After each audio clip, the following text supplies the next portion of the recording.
What's happening, y'all? It's your boy Q Monster here, back at it once again. We are here to talk about this movie Air. You know, got my girl Maria joining with me as always. We got to start off by saying Happy Easter to everybody. Yeah, happy Easter, man. I hope y'all had a good time. You know what I'm saying? I hope y'all, grub all the food that y'all needed. You know what I'm saying? And hope the little ones didn't try to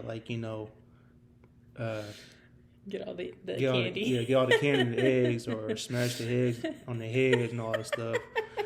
Cause I've heard that's what my family does, but we didn't get to do it this year, so you didn't get to see it. But happy Easter to everybody. Mm-hmm. And one of the good things about this Easter weekend was not only spending time with family, but also the Air movie. Yeah. It came out I think it came out Wednesday, but we got to see it today, and we're going to do a spoiler review. Yeah, we're going straight in spoiler review. I mean, I'm still trying to help her out, trying to do non-spoiler though, but we're just going to go straight to spoilers. Yeah, so, I don't like non-spoilers. So if you have not seen the movie, don't watch the video. If you have, then stay with us, you know what I'm saying? I promise you won't be too long about it, you know what I'm saying? We're going to say, and all that, and let you know how the movie's, if it's good, how it went, if it's good or not, So the first thing I want to say before we even get into any of the opening scenes is that I was concerned about this movie, it had too many stars in it. You had Matt Damon, Ben Affleck, Chris Tucker, Marlon Wayans, Viola Davis. Just those five alone is a lot of star power. And in other movies where you've seen too many stars, it doesn't mesh well because there's just too much star power, too many people taking the leading role. That did not happen in this movie. Yeah. Everybody played their role really, really good. I would say Matt Damon probably had the leading role to me. Yeah, he had a leading role. It's all about him, Yeah. But everybody else, nobody outshined anybody. They literally just played the story because this was based on true events, I believe. Yeah.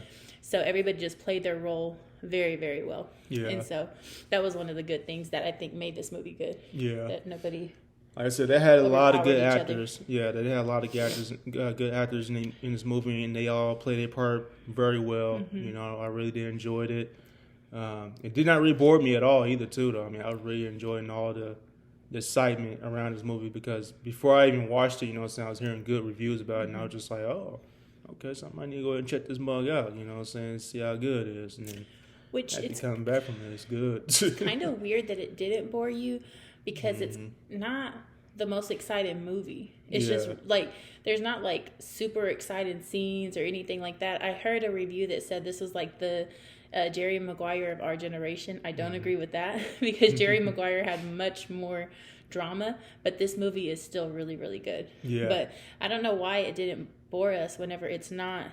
It's just telling these true events. It just keeps you engaged and kind of entertained because the story just keeps piecing together and you're kind of waiting to see what's going to happen. So I think that's why it didn't bore us because it was pretty slow. Yeah, it was pretty slow. I mean, but it kept it just kept on bringing us in and bringing us in. Yeah. You know what I'm saying? So we're really getting into it. You know what I'm saying? We're really getting into the movie. So I really did enjoy it all. So, pretty much on the opening scene, pretty much, they were trying to find, what's a good player, you know what I'm saying? Because I guess, they had this competition with all the, brand, the shoe brand company and everything with it. They're trying to, they're with Nike and they're trying to compete with Adidas, Converse, and all these other shoe companies and everything. Right. And they're trying to find the best player that can try the shoes. Be the face of Nike and everything. So that's the main story about, what I'm saying? Matt Damon, the guy who plays Sonny, he's the main part of the story. He's he plays the leading role of the story of this movie. And all he was doing is really just trying to do his best, what I'm saying, just to find the players that can, try on their shoes and everything and see if they can, make some money out of it, for this shoe brand coming from Nike. Because that's what it's all about, what I'm saying? So, and kind of find out, they just kind of had their eyes on Michael Jordan, what I'm saying? The all-time player of all time, what I'm saying? The greatest player of all time, I'd say. So, but originally, it was only Sonny, who's played by Matt Damon. He's really the only one who brought everybody in to believe in Michael Jordan being the face of Nike. They're having, like in the beginning scene, they're having this meeting, and everybody's in there. They're throwing all these players out, and when they throw Michael Jordan out, everybody just, they like completely say, no, he's not a good fit. We're going to go these other routes. They wanted to sign, instead of signing one player who had like a lot of star power, because at this time he wasn't who he became. He was still a new player, like a very new player. I think they said he was like straight out of high school maybe, but he was really young. And so it was Matt Damon who for some reason just started studying him and learning his story, watching his games, and then he started seeing things like that star power or that ambition that Michael Jordan had, and then he's the one, because even that day in the meeting, he kind of was into Michael Jordan, and then he started doing research, and then that's when he was like, okay, then if it wasn't for Matt Damon, he was the one who was like pursuing like going to the family's home when he wasn't supposed to, talking to them about even making this deal a possibility, because Nike had really no real interest. And I don't even know if it wasn't that they didn't have interest in him. They just didn't feel they were at that time not who they are today. So they didn't even want to strive that high to sign somebody like Michael Jordan and the potential that he had. So they were going with these other basketball players that they could sign easily and kind of like, you know, get an easy deal and go from there. So but if it wasn't for Matt Damon, it would have never happened. It would never happen. He was like ambitious and he pursued him until he got the deal. So what scene do we want to talk about next? There was a lot. It was a 2-hour movie, but it felt kind of long. It was pretty long. I remember the part, you know, the funny part. You know, 'cause they did add some comedy in this too, though. Even though everything else was serious, you know, but they had a little bit of comedy. You know, they had to, you know, what I'm saying, Hollywood. So you know, you gotta make it more entertaining they gotta make it more entertaining for the audience. So, but yeah, the part with Matt Damon was getting into Michael Jordan, the agent. I forgot his name. Folk was his last name, I think. I forgot his first name. Yeah, dude was just going crazy, you know what I'm saying, because ever since Matt Damon went to North Carolina, that's where Michael Jordan's parents was living. Well, that's where he was living. I guess that's where he was from. So, you know, he went there and then trying to, like, you know, convince, you know, the parents, you know what I'm saying, they can have Michael Jordan, you know what I'm saying, become the face of the shoe brand of Nike and everything. So that's what they was really trying to do, trying to convince them. And, you know, and plus, you know, throughout the time, like I guess in the past, you know, months, you know, they Michael Jordan just been denying them a lot, and they didn't want to have nothing to do with Nike, you know what I'm saying? He wanted to stay with Adidas. So that was the happening. That was like the popular brand at that time. But what Matt Damon did in the moment that he made that trip all the way to North Carolina, I think they were in LA or something, or New York somewhere. He really like showed the family. That was like the beginning stage where he's like building trust and rapport with the family. Like, I care enough about this deal and about your son signing with us that I will literally fly out to North Carolina and come and have like a face-to-face meeting with you, even though I could lose my job because that was against the rules. He should have gone through the agent, but he didn't care. This is like ambition at its finest. When you want something, you just go for it. Just go for it. That's all it is. You just have to go for it. You know, break what I'm saying? Rules, whatever. Break the but rules. Go for you know, it. just go for it. So So I mean, he took a lot of sacrifice. That's what it's all about. You know, they had to risk it all. You know what I'm saying, just to get, you know, Michael Jordan name print on the shoe brand. You know what I'm saying? He had vision for sure. He had vision. But one of the funny parts, because this movie was like in 1984, I think, which neither one of us were born at that time. But Matt Damon gets a rental car after he like gets to North Carolina. He gets a rental car to go to the Mr. and Mrs. Jordan's house, and the car has like this phone in it, but it's like connected to the car. And at that time it was like the coolest thing ever. Everyone was like super impressed by that phone being in that car, remember? Even Mr. Jordan's like, did you get that phone in that car? He's like, I had to return it. So it was little things like that, like outdated technology that was so cool back then, and now everybody has a cell phone. Everyone has a phone in their car, so it was little stuff like that was cool. I mean, now everything, like now these days, everything's just Bluetooth, you know what I'm saying? Use your phone, your device, connect your phone to the stereo and all that stuff, radio and all that. But back then, Yeah. that was like a huge deal to have, Yeah. have a phone. So it was different back then. So yeah. And then after that, like the whole story is just basically based on them trying to close this deal. They don't have the name. They were one of the lowest, which sounds crazy to think that now because Nike's so popular now. Mm-hmm. But at that time in the 80s, they didn't have, they weren't making a lot of money back then. Yeah. It wasn't like this great company. Converse was better. Adidas was better. Mm-hmm. And so they don't really have a lot of, like, to negotiate this deal. They don't really have what the other companies are offering Michael Jordan. Yeah. And so Matt Damon is like the connector when it comes to trying to get the same deal or even something slightly better. But what the route that they decide to go is they take this approach of being like, being almost like person-centered when it comes to Michael Jordan.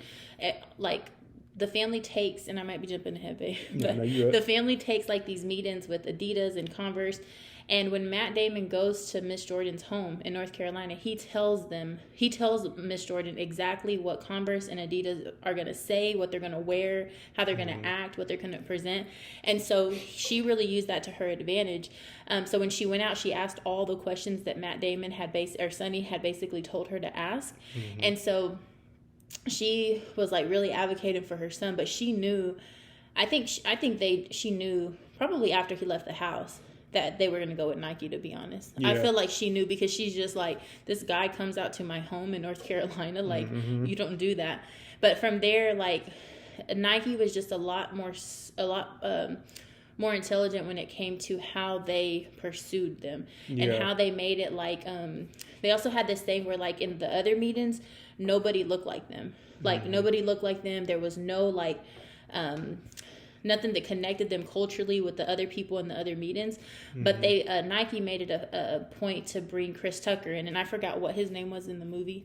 But I forgot his name. He worked for them. Yeah, he worked for them. And I remember they asked him in the meeting, they go, how do you like working here? They were not only interested in the deal that they were going to get, they were interested in like, how do you treat minorities that work here?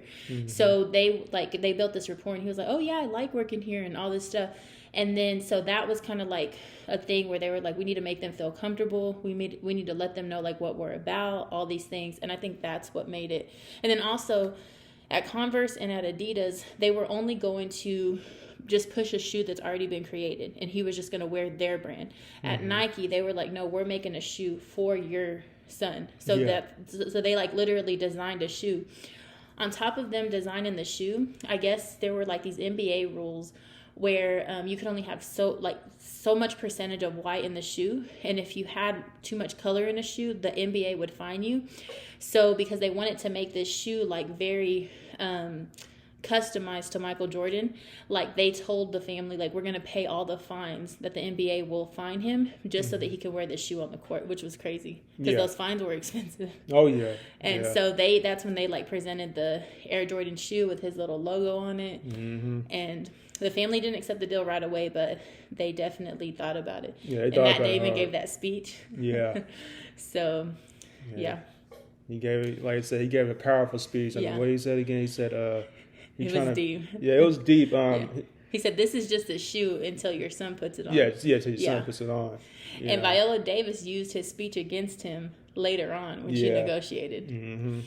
So that was pretty much the main story about, so like I said, so, I mean, it was good, and shout out to Chris Tucker, man, because I have not seen that dude in a minute, because the last movie I seen him in was pretty much Rush Hour 3. And like I said, dude just kind of disappeared from the face of Hollywood for all those years, and it's good to see him back, back in action, you know what I'm saying, back to acting and everything. So shout out to him. He did good. And then shout out to Marlon Wayne too. I was kind of surprised. He had such a small part. Yeah, he had a small role. Yeah. But they talked about how at the end they did all these credit scenes. They talked about how like if it wasn't for Marlon Wayans, and I don't remember what his character was, but they said if it wasn't for him, then Nike would have never even been able to contact the family. Basically, he was a connector between the two. I guess he knew Michael Jordan personally. So that's pretty much the little bit of origin story about Michael Jordan and everything. 'Cause I didn't really know about all his backstory like that. I didn't either. You know, so this movie really did shine the light on that, and I was just like, yeah, I do appreciate that because I mean, I did like, you know, Michael Jordan. Michael Jordan, one of my best. I mean, he's one of my favorites. You know what I'm saying? I mean, I was a Michael Jordan fan. So. Do you ever wear his shoes? I don't think I ever saw you. I used to. Yeah, I used to wear some of these Jordan shoes. But then it started getting out of control. You know what I'm saying? In the real world, you know, people always trying to just steal stuff. Oh yeah, so you're like, I can't wear these. People go too crazy on it, so I'm like, you know, hey, I'm with Converse now. Yeah, you wear a lot of Converse. Yeah. I want to say one thing about Viola Davis. Man, if I ever have kids, I want to be a mom like Viola Davis. When I say that it's weird because even in her marriage, like her husband was there to support her, but she was such an advocate for her son. Like when she decided that she would take the Nike deal, Adidas had offered a better deal actually, but I guess she felt like if she gave this, she wanted to make a revision to the deal. And what she said is that I want so much percentage. I don't remember how much it was, but she wanted so much percentage of every shoe that he sells. If he doesn't sell anything, then they won't get the percentage. But if he sells something, then she's going to get it. And that was totally not part of the deal. He was only going to get $250,000. Yeah. But she literally advocated for him, and she used Matt Damon's speech that he gave in their meeting against him. She was like, you're the one who said this, and this about my son, and I can guarantee you this, and this will happen. Everything that you said. But, like, she did not back down. She was so smart, and, like, I just feel like it would be super intimidating, especially back then. $250,000 is a lot now, but back then it was probably a whole lot. Yeah. And so to think, like, that she thought, like, in the future, like Michael Jordan's probably made more money off his shoes than he probably even made in the NBA. At the end, they give all of these statistics about how I think they said he's making till this day $400 million a year on his shoe brand. And if his mom would have never advocated for him to get that percentage, he would have never made that kind of money. Yeah. And they accepted her deal. I guess they saw something in him even when he wasn't even like the best player back then. He was still new. So she played that role so good. Oh yeah. She's just like so confident, and she was just like advocating for him, and yeah, that's like somebody who believes in their child. So, yeah, she took the lead in that. She did good. Yeah, she did good. They all did good. And Michael Jordan's, I think they said that when Michael Jordan gave Matt Damon and Ben Affleck like a blessing to do this movie, he said that the only stipulation would be that she plays his mom. Viola Davis plays his mom. Yeah, that was what he wanted. Yeah, so they got it. Like I said, they all played their part. They all did good. So, hey, you know, more power to them. You know what I'm saying? they did great in this movie. Yeah. So, my rating for it, I'm gonna give it a 10 out of 10 straight up. You know, I really did enjoy it. I enjoyed everybody's performance. I enjoyed the story that it was given into this movie. You know what I'm saying? Learning about Michael Jordan's origin and the origin of the shoe brand, everything, how it all began. You know, how it all came to be. So I really enjoyed that. So what about you? Definitely a 10 out of 10. Yeah. It was a really, really good movie. Yeah. Good acting, good storyline.